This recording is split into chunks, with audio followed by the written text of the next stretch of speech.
Hey guys, Tim here from Kombtv. Very lucky to be speaking to Justin Tamsett from Active Management, a great supporter of Fit for Good and a very busy guy on this weekend between all his presenting and people wanting to chat to him. Justin, thank you very much for your time. No worries. It's a little bit of a privilege because a lot of our audience is new to the fitness industry or just trying to establish themselves. And I'm not sure if there is a better guy to talk to about some, don't sell yourself, it's too modest. To talk about if you're getting new into the industry, what are a couple of points about starting on the right track and becoming successful as a trainer or a business owner? Yeah, look, Tim, that's a really good question, and I do get asked it a lot, and it's an interesting situation because, like many industries, the fitness industry has outstanding technicians, great personal trainers, great group fitness instructors. Then they decide they want to open a business. And unfortunately, in any of the courses that we run to be a personal trainer, we do about 3 to 4 hours on running a business. Surely that covers it, Justin. That should be enough. That's enough to get at least one client. Yeah, exactly. And not be able to pay your tax. Yeah. It's like, tax? What's that? So true. You know, so I think one of the real challenges is not getting caught up in what we do, but it's getting caught up in how are we going to deliver this sustainably over a long period of time.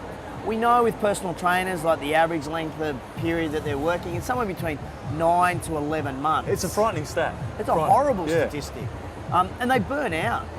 I talk to trainers at an RTO that I work with, and I always tell them, I bet you the first 2 clients you have will want to train at 6 a.m. and the second one's going to want to train at 6 p.m. and it'll be the same day, and they're your first 2 clients. Absolutely. You can't do that every day of the week. So if you're a trainer, you've got to enter the business world knowing where you want to get to, but you've also got to know how you're going to get there.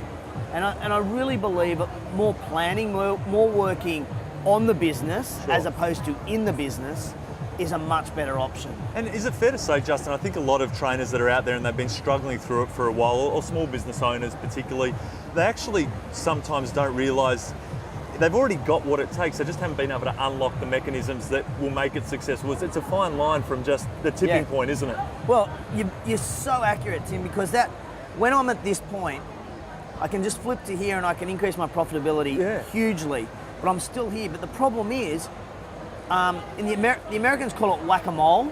You gotta love Americans. We call it putting out bushfires, but in America they have like this game, and it has these little moles or beavers that pop up, and you have this hammer and you got to whack, and it gets faster and faster. And that's what like when we go to work in our clubs. One of the programs that we have is Rex Round Tables.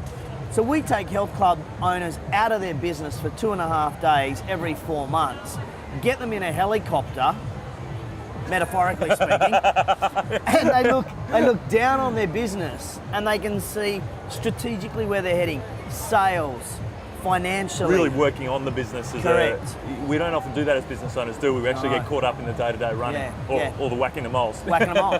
Putting out bushfires. I said to my sessions this week at Filex, I said, I'm giving you permission.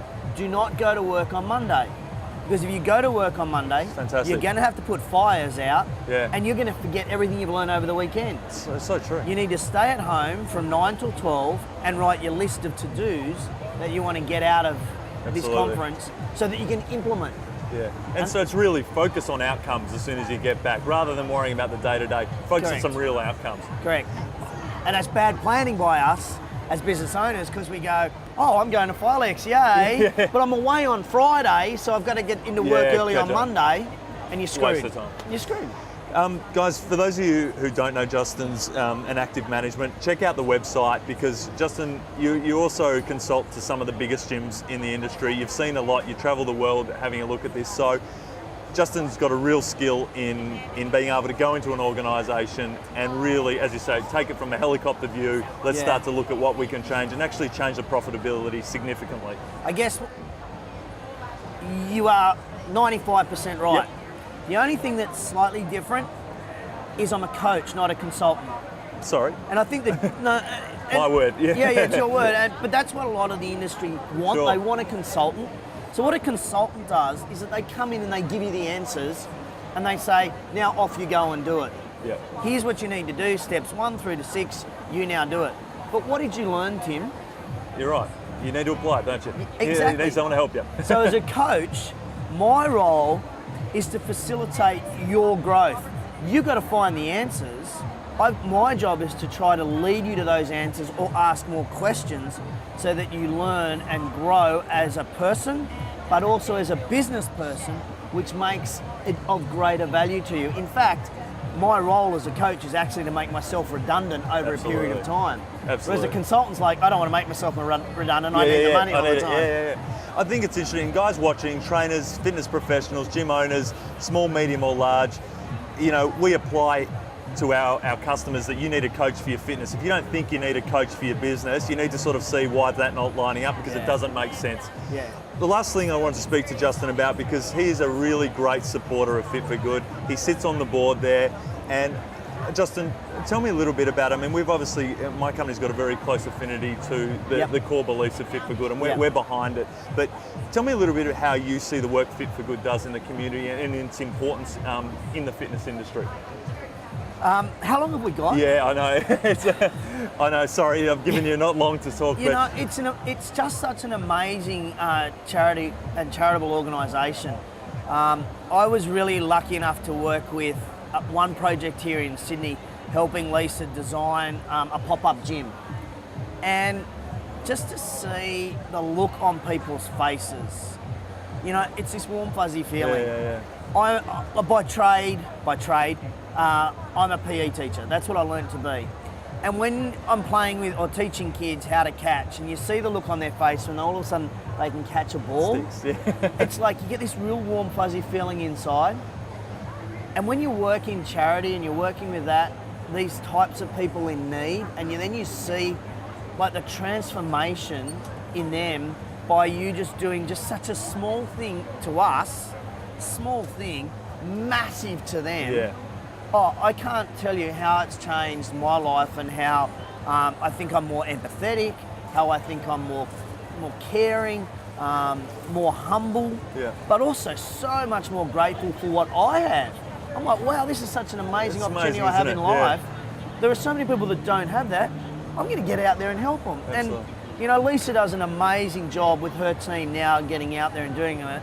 And I'm just so proud to be a board member. But even if I wasn't a board member, I'm so proud that we have this as the fitness industry. Because at the end of the day, regardless what people say, Tim, there is only one solution to longevity and healthy life. It's exercise. And we can transform people's lives and improve their self-esteem just through exercise. And that's what Fit for Good does. Justin Tamsett, thank you so much for your time. I know how busy you are. Oh, guys, get behind active management. His work with Fit for Good, his work with gyms and fitness professionals, seriously important. Check the links at the bottom of this video. Support the good guys in the industry. And Justin, thank you very much for your time. Thanks, Tim. That's great.